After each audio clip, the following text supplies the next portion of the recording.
Kita akan coba teman-teman sekalian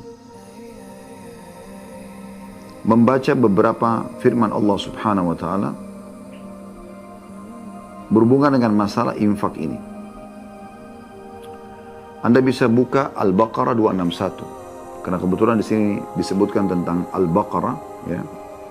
Ada 272 dan ada juga 273 di setelahnya, ya. Saya bacakan dulu tadi terjemahan yang sudah kita bacakan 272, ya. Apapun harta yang kau infakkan, kata Allah, kebaikannya untuk kalian sendiri. Dan janganlah kalian berinfak melainkan karena mencari wajah Allah, ikhlas karena Allah. Dan apapun harta yang kalian infakkan, niscaya kalian akan diberi balasan secara penuh. Dan kalian tidak akan dizalimi sedikit pun, tidak akan dirugikan dengan bersedekah. 272. 273-nya Allah SWT mengatakan, وَمَا تُنْفِقُ مِنْ خَيْرٍ فَإِنَّ اللَّهَ بِهِ عَلِيمٌ. Apapun harta yang baik yang kalian infakkan, ada perintah untuk menginfakkan harta terbaik yang kita miliki, maka sungguhnya Allah Maha mengetahuinya. Baik, di sini diangkat oleh beliau 3 buah ayat. Saya ingin lebih menyentuh lagi hati-hati kita secara keimanan. Karena harapan setelah membahas bab ini teman-teman sekalian, benar-benar kita sudah loyal dan royal di jalan Allah. Tanpa lagi ada batas. Dan demi Allah, saya bersumpah teman-teman sekalian, ini adalah kunci kekayaan. Infak, berinfak di jalan Allah. Coba buka Al-Baqarah 261. Tadi kan kita baca Al-Baqarah 272, ya. Kita coba rentet dari ayat-ayat sebelumnya. Karena di sini berurutan Allah sebutkan tentang masalah infak kita. Saya minta semua yang ikuti acara kita ini buka coba Al-Baqarah surah nomor 2 ayat 261. A'udzubillahi minasyaitonirrajim. Mathalul ladzina yunfikuna amwalahum fi sabilillahi kamathali habbatin ambatat sab'a sanabila fi kulli sumbulatin mi'atu habbah. Wallahu yudha'ifu liman yasha' wallahu wasi'un 'alim. Perumpamaan nafkah yang dikeluarkan oleh orang-orang yang menafkahkan hartanya di jalan Allah adalah serupa dengan sebutir benih yang menumbuhkan 7 butir. Pada tiap-tiap butir 100 biji. Allah melipat gandakan ganjaran bagi siapa yang Dia kehendaki. Dan Allah maha luas karuniahnya, rezekinya. Lagi maha mengetahui, maksudnya mengetahui tentang keikhlasan dan kebersihan hati orang yang berinfak itu. Jadi, kalau Anda berinfak seperti ya, sebutir benih.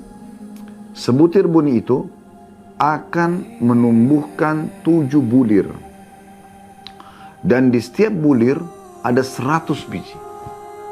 Anda bisa bayangkan. Berarti satu kali Anda berinfak berapapun besarnya. Mau 1.000 rupiah, 10.000 rupiah, 100.000, 1 juta, 10 juta, 100 juta, 1 miliar, 10 miliar, 1 triliun. Berapapun Anda infakkan. Antara Anda sama Tuhan Anda, Allah SWT yang Maha Kaya. Allah maha mengetahui niat Anda, keikhlasan Anda. Dan Allah maha luas karunia yang ditutup dalam ayat ini, ya. Maksudnya Allah akan balas engkau sesuai dengan kadar keikhlasan dan berapa besar engkau infakkan di jalan Allah. Satu ini Allah jadikan seperti satu benih. Ya. Satu benih. Benih ini menumbuhkan 7 bulir. Berarti 1 jadi 7. Di setiap 1 bulir ada 100 biji. Berarti 100 kali 7, 700. Artinya 700 kali lipat Allah ganti. 700 kali lipat. Siapa yang transaksi dengan Anda dapat 700%. Siapa? Teman-teman sekalian. Datangkan perusahaan yang paling hebat di dunia, yang menjanjikan paling besar keuntungan. Adakah yang janjikan Anda keuntungan 700%? Mustahil. Mustahil, teman-teman. 100% aja itu sudah bisa dicurigai perusahaannya. Anda masukkan 100 juta, dia akan kembalikan 100 juta juga. Di saat itu, kalau ada orang membuka peluang usaha 100 juta, kemudian bagi hasil per tahun, mungkin karena Allah bukain rezeki lalu kemudian menguntungkan, akhirnya dia bisa memberikan 100 juta 1 tahun, itu beda. Ini janjinya adalah Allah memberikan di saat itu juga. Dalam bentuk pahala. Kalau dalam bentuk rezeki yang dibutuhkan di dunia, Allah bisa kasih kesehatan, keturunan, pasangan yang baik, ya, segala macam hal. Di antara juga Allah bisa berikan harta. Ayat 262-nya, lanjutannya. Alladzina yunfikuna amwalahum fi sabilillahi thumma la yutbi'una ma anfaqu mannan wala adhan lahum ajruhum 'inda rabbihim wala khaufun 'alaihim wala hum yahzanun. Orang-orang yang menafkahkan hartanya di jalan Allah, syaratnya, kemudian mereka tidak mengiringi apa yang dinafkahkan itu dengan menyebut-nyebut pemberiannya. Man, saya kan sudah bantu kamu, saya kan sudah beri kamu. Nggak boleh sebut-sebut, man. Dan ini menyebut-nyebut bukan cuma sekedar menghilangkan pahala, juga masuk dalam kategori dosa besar. Sebagaimana ditulis oleh Imam Adz-Dzahabi rahimahullah. Di sini ada dua syaratnya, tidak menyebut-nyebut pemberiannya, kasih ya sudah, antara dia sama Allah. Dan juga tidak menyakiti perasaan si penerima. Jangan lempar ke wajahnya.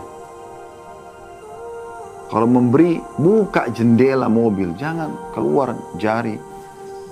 Seakan-akan tidak mau dilihat oleh orang yang akan menerima. Kenapa? Kecuali kalau hujan deras. Turunkan jendela itu.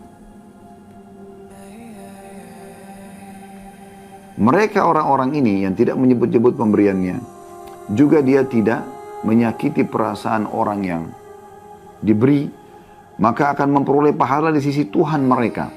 Tidak ada kekhawatiran terhadap mereka atas kemiskinan di dunia, susahnya hidup karena mereka berinfak, dan di akhirat juga mereka tidak akan perlu ya, khawatir tidak dapat pahalanya, dan mereka tidak perlu bersedih hati. Ayat 263-nya, qaulun ma'rufun wa maghfiratun khairun min sadaqatin yatba'uha adha wallahu ghaniyyun halim. Perkataan yang baik dan permintaan maaf lebih baik daripada sedekah yang diiringi dengan sesuatu yang menyakitkan si penerima. Allah Maha Kaya lagi Maha Penyantun. Kalau kita tidak punya, kita bilang, mohon maaf ya, saya belum punya. Ya, saya belum punya. Mungkin di lain kesempatan. Kita bisa bahasakan baik-baik. Minta maaf kata Allah. Di sini berarti kita ambil sebuah benang merah penting ya, teman-teman sekalian. Setiap muslim yang mau berinfak, atau ada orang yang datang meminta sesuatu dari dia, dia harus menanamkan dalam dirinya, dia lebih butuh kepada orang tersebut dari peminta-minta itu. Dia lebih butuh. Jangan sampai Anda menanamkan dalam diri Anda, kalau peminta-minta itu lebih butuh. Ini yang keliru. Sehingga Anda selalu saja merasa diri sombong lebih daripada orang yang meminta-minta itu. Subhanallah. Allah menggerakkan dia datang kepada Anda supaya Anda mendapat pahala. Dia cuma dapat duit Anda. Duit Anda dipakai beli baju, dipakai beli makanan, minuman, selesai. Tapi Anda akan membawa nilai daripada uang itu ketimbangan amal Anda pada hari kiamat. Itulah yang dinukil dari para salafus salih. Bagaimana mereka sangat gembira di saat ada orang-orang yang menerima sedekah mereka. Jadi bukan mereka merasa rugi, mereka merasa gembira sambil tersenyum. Mereka mengatakan, lihatlah orang-orang ini membawa harta kami ketimbangan amal kami tanpa upah sedikit pun. Karena kalau